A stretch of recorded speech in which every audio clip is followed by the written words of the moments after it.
Hello, ladies and gentlemen. Eddie Marcus here again. You know, the other day, one of the most heinous, one of the most evil acts that can be perpetrated from one person to another took place down in Texas. A young man possessed with evil to the extent went into a school and started murdering little innocent children who left home thinking they were going to school to be with their friends, to learn a little something, go back home with their parents and have a good night. But the devil said no.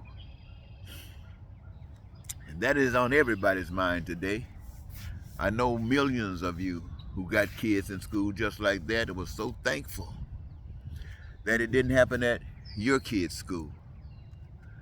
And I know that many of you were so distant from it that you just were thankful and really gave no thought to what these other parents and relatives of these might be going through.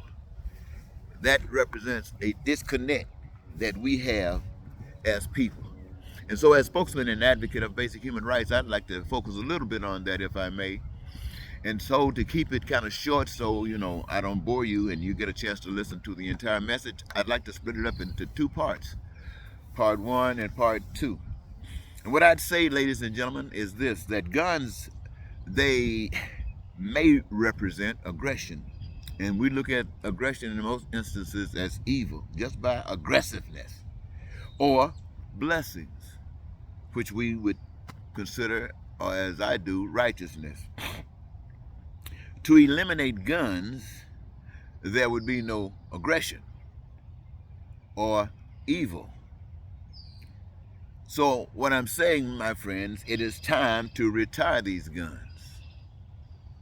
In order to live, you must trust something.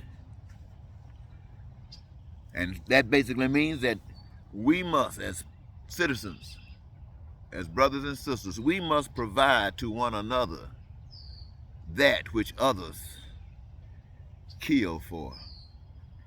You know, the scripture says that without evidence, well, no, let me change it. Let me change it, say it a different way. The scriptures,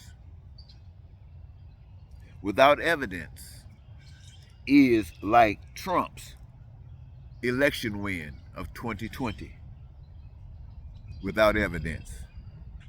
So I'm basically saying that scripture has its place, but there's nothing like life. There's nothing like the experience that you know about, not heard about, but know about. You take what you know and compare it with what you heard. See if it lines up. Necessarily trying to line up with what you heard, when what you heard, if lined up, produces what you yourselves know you don't have anything to do with.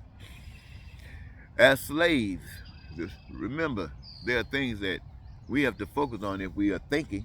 As slaves, we do for others. As free, we do choice. We do for self or others. That's our choice.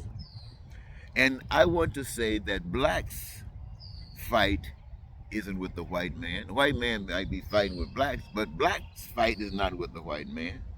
Our fight is with evil. And America's fight should be with evil. The world's fight should be with evil.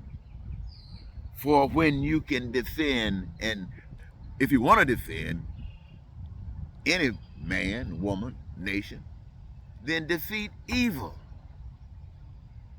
And they, too, will have the victory. You see, evil is a sign that the doer is dead. Can you comprehend that? Evil, a sign that the committer of evil is dead.